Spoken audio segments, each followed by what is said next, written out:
Hi, I'm Tanya Kuhl. I'm a professor of chemical engineering at UC Davis, and for about the past 5-6 years, I've been involved with a team working on XFEL fixed target delivery systems to characterize very precious and difficult to crystallize proteins.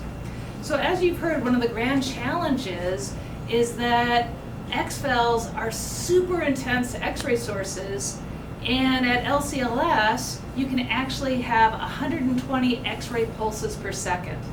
And those pulses are so intense that they can just destroy your protein crystal sample.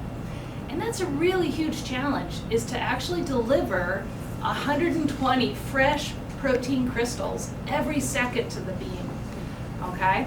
And so one of the ways that you can do this is called fixed target sample delivery. Now in a fixed target sample delivery system, what you have is, in our case, a microfluidic chip that defines a very thin volume of your protein solution with your crystals in it, and we actually raster scan that fixed target in the X-ray beam. And so we're actually scanning our targets so that at every shot, 120 times a second, we're hitting a new position on our chip, and hopefully we're hitting a very small protein microcrystal there and diffracting from it, and that will enable us ultimately to determine atomic structure of that protein. And it's a huge challenge to be able to deliver, that many protein crystals in the time frame that we have. And we want to be as efficient as possible because the time at these facilities is really precious. There's tons of people who want to use it, and one of the fantastic things is that we're fortunate enough to have a facility like this. In fact, it was the first one in the world in Northern California. Okay, so how did we get involved with designing fixed target sample delivery systems? Well, I am a surface chemist, chemical engineer, and colloidal scientist, and I did a lot of work on polymer thin films and controlling the interactions at surfaces, and I was actually invited by a team of researchers to help them on this project. And one of the first ways that we were doing this was using microfabricated silicon chips to try to deliver our protein crystal samples. And I'll tell you, they're beautiful, but it was really hard to work with. And being an engineer, I was like, I wanted something that would be bulletproof, that we could have samples ready and just have them sitting, and when we ran a sample and we wanted to put the next one in, we were just like, okay, pull out the next sample and slip it in. And that generated, that idea of having this ease and comfort with sample delivery generated this idea of making a microfluidic chip that would have a very, very thin hydrated volume, so those protein crystals would be maintained in a native hydrated environment, and that we could actually make our samples in the chip and have it be stable for weeks or months. And then when we had beam time, we would just show up with our basket of chips and just be popping them in like little cassettes and getting our structures. Now, that was the dream, and we're still working towards getting there. What we have is the ability to microfabricate these microfluidic chips just out of very inexpensive polymers. And in fact, you can make and redesign your chip in one day to match what you would like for the beam line that you're using in your protein crystal samples.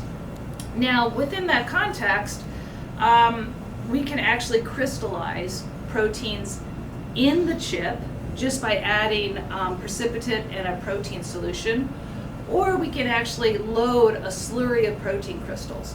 So we've designed around the ease of use so that any sort of sample that you have, you can take advantage of the fixed target delivery system. The other thing that I think was really crucial is we can maintain those samples for days to weeks right now. And that just makes it really comfortable when you come to a facility and you've been waiting for 6 months for your beam time, and to have samples ready to go and you can just pop them in. And I think that is one of the huge advantages of fixed targets, is you can already have samples ready to go, lined up, and know that they're going to work when you put them in the beam. Okay, let's see, what else would I say? You can slip around with those things. Okay. So there's a lot of different ways, of course, to deliver micro protein crystals. And I've been talking about fixed target delivery systems. Now, the advantage of these in general is that the sample volume that you need is really small. So in the context of determining a crystal structure, I think really you could probably do that if you had a reasonable density of protein crystals. You could do that with about 4 or 5 of our chips. And if you've optimized the running, that raster scanning of the chips, you should be able to do that in less than 2 hours. So ideally, you should be able to generate an atomic resolution protein crystal structure in 2 hours, okay?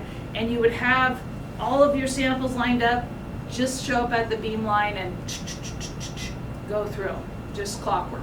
Really relaxed. I mean, of course it's intense, but when we were trying to make samples on the fly in the past, before we had these fixed targets, it was really nerve-wracking. And if you dropped your sample, it would shatter on these silicon microfabricated chips. So these polymer chips have just been really, I think, a big advantage in that context of ease of use and having samples made well in advance of your beam time. Now, that I mentioned that you might need 5 to 6 chips. Each chip holds on the order of 12 microliters of sample with what we've designed for the MFX beam line at LCLS. And so if you just multiply that, that's less than 100 microliters of your protein crystal slurry or protein precipitate solution, that volume that you've had to use. So for really hard to purify proteins that lead to microcrystals, you can do it with just a small amount, right? You're talking about 10 milligrams of protein or less.